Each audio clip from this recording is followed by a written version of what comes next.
So this video is either going to really help you or it's going to tick you off because you are a die-hard fan of Lumix and the S5 II revolutionized everything for you.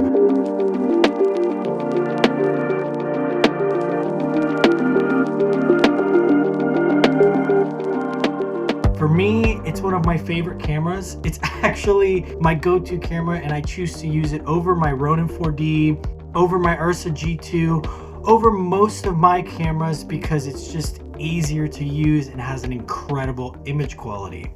There are 5 specific things though that really annoy me about the camera, and a couple of them almost had me selling it to buy a different camera, but I'm still using it as my daily driver, so that speaks volumes for the camera itself.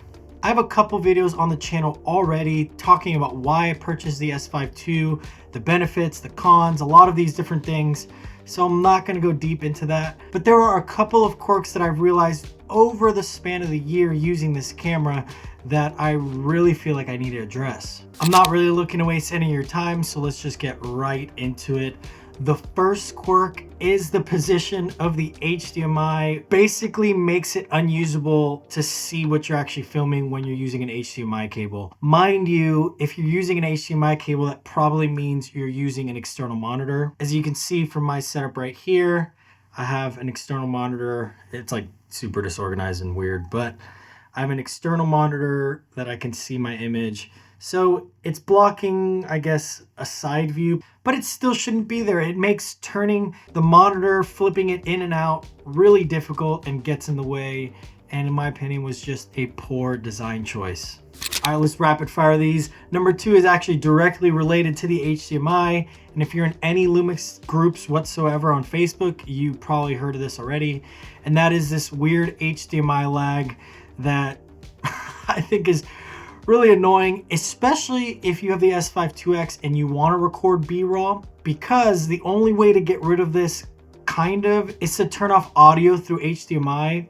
And if you're recording in B-roll with the external monitor, that means you can't record audio directly onto the monitor. You have to figure out a situation within the camera and do all these acrobatics to get your image and audio synced up together, and that's a little weird to me as well. So the HDMI lag is not the only issue when it comes to the HDMI. There's actually a much more annoying one that I just remembered because it happened to me while I was shooting the B-roll. When you plug into a monitor, sometimes you'll get an issue where it looks like your image is like super slow. It's like 5 frames per second and it's super unusable. You have to go through all these different hoops. You have to turn off the camera, unplug the HDMI, do all these different things. This actually happened to me on a live production show that I have on YouTube. I missed an entire minute of a song that wasn't being played over again. That was a pretty big mess up. And that was because this HDMI issue was happening and I didn't know how to fix it. I was freaking out. I tried unplugging it, turning off my camera, and it wasn't getting rid of that slow shutter movement on the monitor. So I had to ditch my monitor for the rest of the night and use my LCD screen, which is not ideal whatsoever. So it is an issue and I definitely needed to mention it. I guess this means it's no longer 5 things that frustrate me about this camera, but 6. But I wasn't gonna change everything and make the whole video again, so I figured I would interject. And it is a pretty big issue. Lumix did say they were gonna fix it. They haven't yet, which is a little frustrating, but I'm sure they will at some point. Hopefully, maybe, please do it.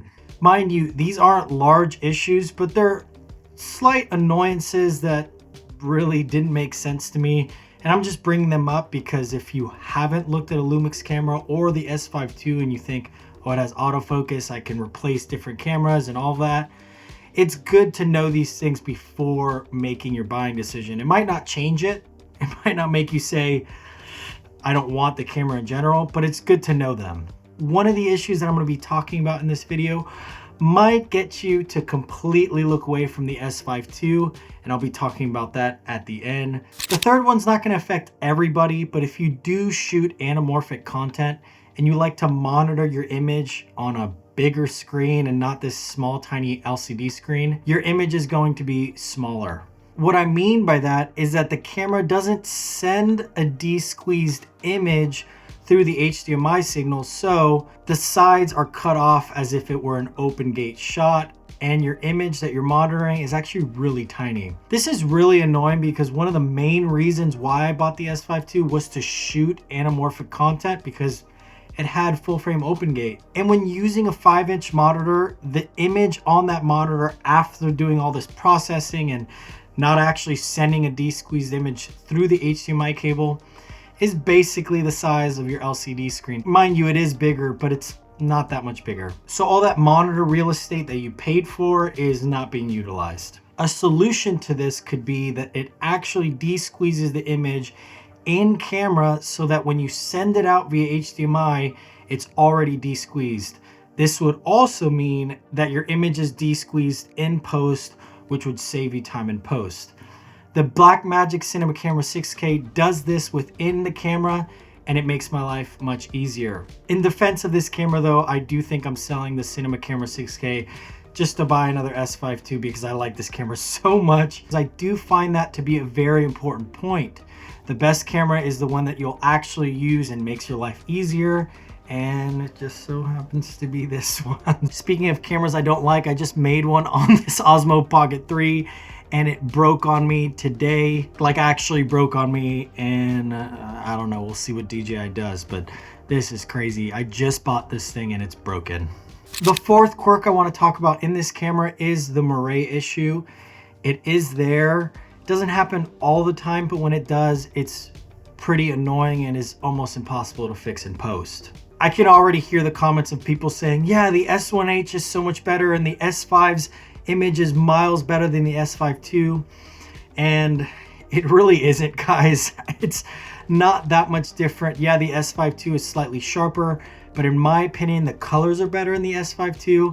And I'm grading it anyways. I think people get super nitpicky and frankly annoying when it comes to comparing these different cameras and saying, oh, Lumix is going backwards. They're really not, guys. It's not a huge issue. I've had zero complaints with the image quality in the S5 II, but the moire is an issue that you should know about. And the last point that will make or break your decision on the S5 II is its autofocus. I've made a whole video about the autofocus in the new S5 II and S5 IIX, and how I think Lumix really missed the mark with their firmware updates. And to be completely honest, I thought that they were going to come out with a firmware update fixing these issues right away, and it's been, I think, like 8 months since that video. I'll link the video above, but just to give you a brief summary, there's no usable touch tracking that's in this camera. It's really unfortunate. It exists, but it's not really usable and takes a couple steps to actually get to the feature. With Sony or Canon, you can be in any autofocus mode and just tap the screen and you'll immediately start tracking whatever the camera thinks you tapped on. That's what I personally used 95% of the time when I was using those different systems, and it's a real bummer that the S5 II doesn't have that. Since making that video 8 months ago, I've encountered even more issues with photography. It's even buggier. There are tons of different little issues that unfortunately haven't been resolved yet. Lumix, I'm sure you're going to watch this video and it may or may not sit well with you, but please fix these issues in a firmware update, please. This camera is amazing. I love it, love everything about it, the IBIS, the image, all that stuff. But this is the one Achilles heel of this camera. By no means am I saying that this autofocus is unusable, that you shouldn't rely on it. I'm just saying it's not all there. If Sony were 100%, or let's say 95, because everyone can improve, then Lumix is 75% of that 100%. So it's getting there, it has potential, it's just not there yet. Before I ask you guys to subscribe, like this video, do all that YouTube crap, I want to gush out on this camera a little bit. The fact that I'm buying 2 of them and selling a camera that I think has better image quality and overall is easier to use from a cinema standpoint for this says a lot. I also forgot to mention the fact that you can get the S5 II for like $1,200 right now, like anywhere from like $1,200 to $1,300. So that was a huge deciding factor for me as well. This is an incredible value for money. This video is by no means meant to discourage you from purchasing the S5 II. it's really just to talk about a couple things that most people aren't addressing, or at least I haven't seen people addressing on YouTube. On the Facebook groups, people are going buck wild over all this stuff, but not necessarily on YouTube. So I hope you enjoyed that perspective from somebody that's been using this camera for a really long time. If you're looking for LUTs to use with your Lumix cameras, or you like the way any of this footage was graded in this video, I use Phantom LUTs that are linked below. I've been using Phantom LUTs for years. I have a 15% off code down in the description, as well as anything you purchase using my links does help out the channel. That's it for this video, and I'll see you in the next one.